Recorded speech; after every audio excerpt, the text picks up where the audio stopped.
Sanran, c'est une compagnie camerounaise qui a pu arnaquer, qui a pu scammer la population camerounaise de 20 milliards de francs CFA. Les Camerounais ont investi leurs dernières économies, leur épargne, l'argent qu'ils ont eu à la sueur de leur front dans cette entreprise-là. Restez une jusqu'à la fin, car dans cette histoire, il y a une grande leçon de vie qu'il faut en tirer. Sanran, c'est une compagnie qui existe bel et bien, une compagnie camerounaise, Sanran Cameroun. Mais ils se sont appuyés, ils se sont accrochés sur une compagnie qui existe réellement aux États-Unis, Sanran, une compagnie qui investit justement dans les panneaux solaires, dans tout ce qui est énergie solaire, c'est-à-dire les batteries, les accessoires. Et Sanran, en l'espace d'1 mois, ils ont pu arnaquer 20 milliards de francs CFA à la population camerounaise. C'est-à-dire, ils te proposaient tout simplement d'investir, d'acheter, et non pas d'acheter, de louer par exemple un panneau solaire. Au bout d'1 heure, tu avais une certaine rentabilité. Au bout de la semaine, il y a une certaine rentabilité qu'on te reversait. Si tu prenais par exemple le coupon de 40 000 francs CFA, au bout d'1 an, tu te retrouves avec plus de 2 millions. C'est-à-dire que tu es en train de faire 500% sur ton investissement. Et comme on le dit, l'arnaque était là. Ça sentait le Ponzi.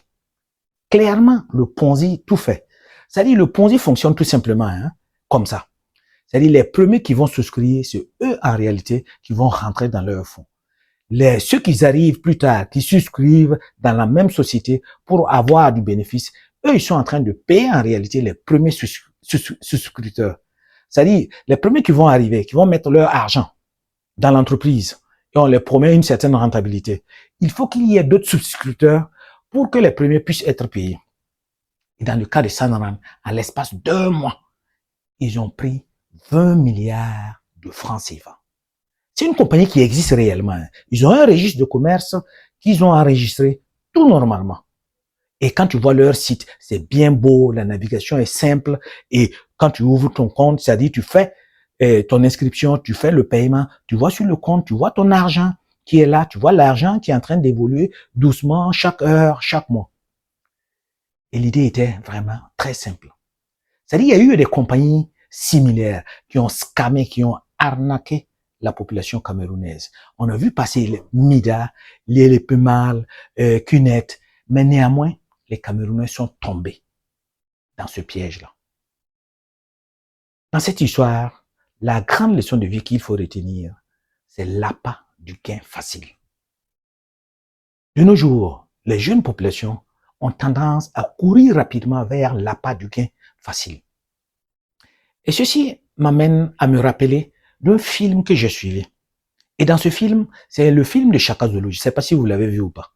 Dans ce film, Shaka Zulu, qui était un grand guerrier, qui a résisté contre les conquérants qui venaient de l'Occident, et Shaka Zulu est de l'Afrique du Sud. Donc Shaka Zulu, il était là et il a demandé à un de ses conseillers, à un savant, à un grand sorcier là, il lui a posé la question. Comment on fait pour appâter un vieux singe? C'est une question difficile, hein? Et le sorcier lui a répondu tout simplement. Pour appâter un vieux singe, on utilise la même technique. C'est-à-dire que on lui montre quelque chose de brillant. Et le vieux singe, il va aller vers cette chose. Et tu l'attrapes.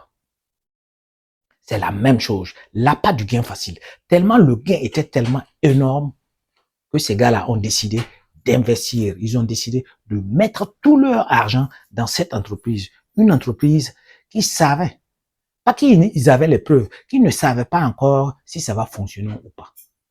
Mais quand on te dit, tu mets 40 000, au bout d'1 an, tu te retrouves avec plus de 2 millions. C'est très attrayant, c'est très attirant. Ce qui a poussé ces gars-là à aller investir dans cette chose. Ça dit, de nos jours, on fait beaucoup plus le marketing, la promotion de ceux qui ont réussi à la fin. On te présente le produit final. C'est ceci-là que moi j'appelle la génération micro-ondes. C'est-à-dire, pas d'effort à fournir. Tu prends ce qui est déjà prêt, tu mets au micro-ondes, tu réchauffes et tu manges. Donc, on te présente ça. On te présente une personne qui a réussi à la fin. Mais on ne fait jamais la promotion de toute sa galère, de toute sa souffrance, de l'endurance, des nuits blanches qu'il a eu à passer, des échecs qu'il a eu à surmonter pour arriver à ce résultat précis. Parce que comme l'esprit humain, si on te montre ça, tu ne vas pas essayer. Les gens aiment ce qui est très facile à prendre. Tu mets ton argent, tu dors et l'argent est en train de se multiplier. À la fin, tu pars et puis tu prends le gros lot.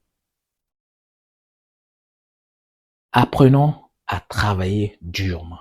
Apprenons à nous sacrifier pour un bout de temps pour récolter le plus gros. Sacrifions-nous pour le laps de temps. Passons des nuits blanches. Étudions. Améliorons notre stratégie. Et au bout, on va récolter les vrais résultats. Au bout, on va présenter le produit final.